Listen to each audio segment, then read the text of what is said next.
नमस्कार, स्वागत है सार न्यूज मध्य प्रदेश में। चलिए जानते हैं मध्य प्रदेश की ताजा और बड़ी खबरों को। रविवार को आएगी कांग्रेस की पहली लिस्ट। मेहर विधायक नारायण त्रिपाठी ने दिया इस्तीफा।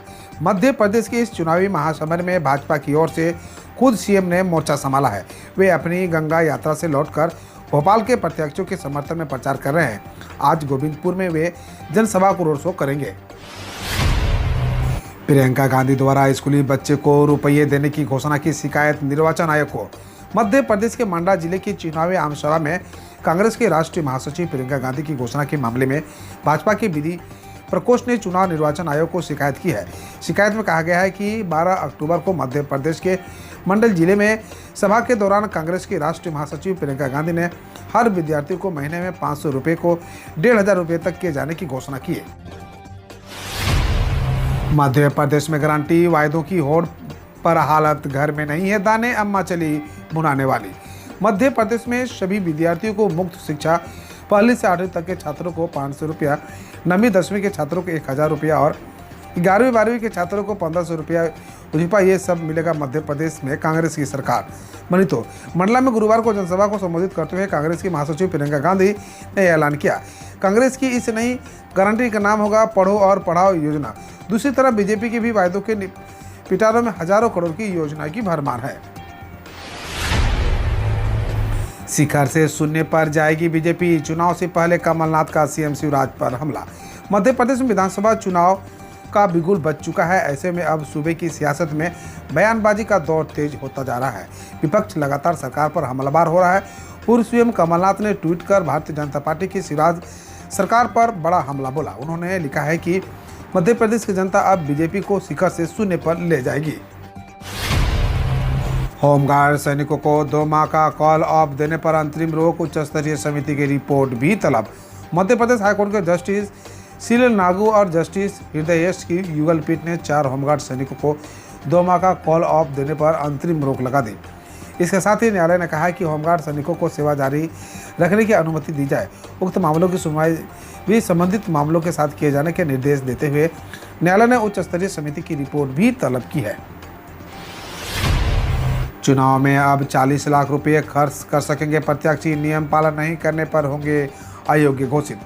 मध्य प्रदेश विधानसभा चुनाव में प्रत्याशियों के लिए खर्च की समय सीमा तय कर दी गई है।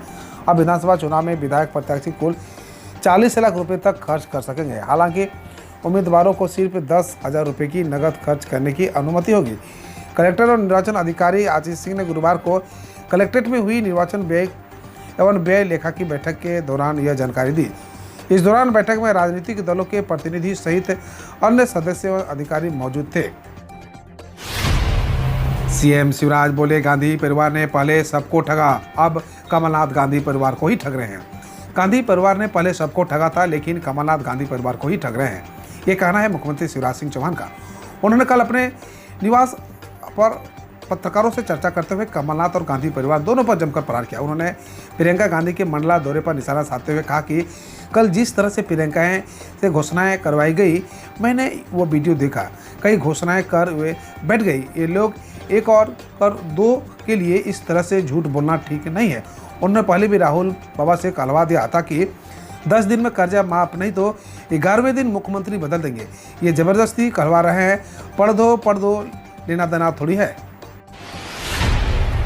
बीजेपी ज्योतिरादित्य सिंधिया को विधानसभा चुनाव में उतारेगी। आ गया अब बड़ा अपडेट। मध्य प्रदेश के राजनीतिक गलियारों में इस बात को लेकर अटकलें तेज है कि क्या ज्योतिरादित्य सिंधिया विधानसभा चुनाव लड़ेंगे। ज्योतिरादित्य सिंधिया मार्च 2020 में कांग्रेस से बीजेपी में आए थे। प्रदेश में 17 नवंबर को विधानसभा चुनाव के लिए वोटिंग है। ऐसे में ज्योतिरादित्य सिंधिया को लेकर चर्चा तेज है कि वह चुनाव लड़ेंगे कि नहीं। भैया पर उमड़ा उमा भारती का प्यार, श्राद्ध वाले पोस्टर पर कांग्रेस को लताड़ा, शिवराज को दिया सतायु का आशीर्वाद। मध्य प्रदेश विधानसभा चुनाव को लेकर बीजेपी और कांग्रेस एक दूसरे पर लगातार आरोप लगा रही है। इस बीच सीएम शिवराज सिंह चौहान के श्राद्ध से जुड़ी एक सोशल मीडिया पोस्ट के वायरल होने के बाद राजनीतिक गलियारों में हलचल बढ़ गई है, जिसको लेकर शिवराज सिंह चौहान ने इस पर अपनी प्रतिक्रिया दी। नए चेहरों से बच रही है कांग्रेस, 80 से ज़्यादा विधायकों पर दोबारा खेल सकती है दांव। ठीक है, मध्य प्रदेश विधानसभा चुनाव में कांग्रेस ने अब तक पत्ते नहीं खोले हैं। संभावनाएं जताई जा रही है कि आगामी रविवार यानी 15 अक्टूबर तक पार्टी उम्मीदवार की पहली सूची जारी कर देगी। खबरें हैं कि पार्टी इस बार अधिकांश मौजूदा विधायकों पर ही दांव खेलने का मन बना रही है। हालांकि इसे लेकर आधिकारिक तौर पर कुछ नहीं कहा जा सकता है। मामा को बुधनी से इस बार चुनौती देगी भांजी, जाने शिवराज के खिलाफ क्या है कांग्रेस की राजनीति। मध्य प्रदेश के 64 साल के मुख्यमंत्री शिवराज सिंह चौहान के सामने कांग्रेस एक 28 साल की लड़की को तब मैदान में उतारने जा रही है। नाम है मेघा परमार। दुनिया की सबसे ऊंची चोटी पर चढ़ने वाली मेघा अब राजनीति की ऊंचाई नापने निकल पड़ी है। कांग्रेस के रणनीतिकारों का कहना है कि शुक्रवार को नई दिल्ली में केंद्रीय चुनाव समिति कमलनाथ ने मेघा का नाम आगे बढ़ाया है। शिवराज 2.0 में बहनों का भाई, बच्चों का मामा, भावनात्मक अपील और मोदी शाह को चुनौती। पिछले एक हफ्ते के दौरान मध्य प्रदेश भाजपा में जो कुछ हुआ इसे असाधारण कहा जा सकता है। 10 सालों में मोदी शाह के परम शक्तिशाली होने के बाद भाजपा में ऐसा कुछ देखने सुनने को नहीं मिला था।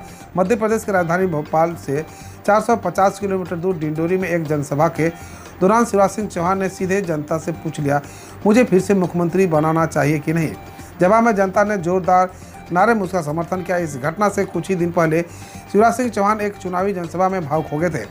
सीहोर जिले के लाड़कुई में आयोजित कार्यक्रम में उन्होंने भावुक होकर कहा, जब मैं चला जाऊंगा तब बहुत याद आऊंगा, मेरे जैसा भैया नहीं मिलेंगे। एमपी सेट के लिए फाइनल आंसर की जारी। एमपी सेट 2022 के लिए प्रोविजनल आंसर की जारी। करापति आवेदन की मांग। 466 पदों होगी भर्ती। एमपीपीएससी द्वारा 2 विभिन्न परीक्षाओं के संबंध में विज्ञप्ति जारी की गई है। जारी विज्ञप्ति में उम्मीदवारों के लिए एमपी सेट 2022 फाइनल आंसर की और एमपी सेट 2022 प्रोविजनल आंसर की किया गया है। उम्मीदवार ऑफिशियल वेबसाइट पर जाकर इसे डाउनलोड कर सकते हैं। हालांकि उम्मीदवारों की सुविधा के लिए ये लिंक उपलब्ध कराई जा रही है। 15वीं किस्त जारी होने से पहले चेक करें लाभार्थी सूची में अपना नाम, जाने किस्त मिलेगी या नहीं। क्या आप किसी सरकारी योजना का लाभ लेते हैं? अगर नहीं है और आप पात्र हैं तो आप इनसे जुड़ सकते हैं। राज्य सरकार के अलावा केंद्र सरकार भी इस तरह की लाभकारी और कल्याणकारी योजनाएं चला रही है। जैसे किसानों के लिए केंद्र सरकार प्रधानमंत्री किसान सम्मान निधि योजना चला रही है। इसमें किसानों को साल में 3 बार 2-2 हज़ार रुपये की किस्त दी जाती है और ऐसा करके उन्हें सालाना 6,000 रुपये का लाभ पहुँचा जाता है। इसी कड़ी में इस बार 15वीं किस्त जारी होने वाली है, इसलिए आपका लाभार्थी सूची देखना भी जरूरी हो जाता है, जिसमें आप जान सकते हैं कि 15वीं किस्त मिल पाएगी या नहीं।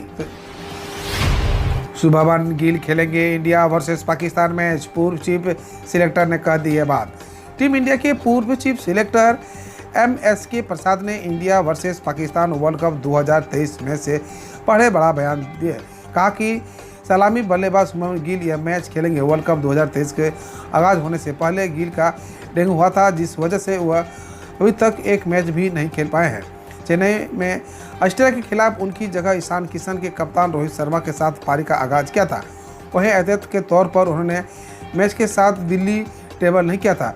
वहीं भारत की अफगानिस्तान के साथ भिड़ंत हुई थी।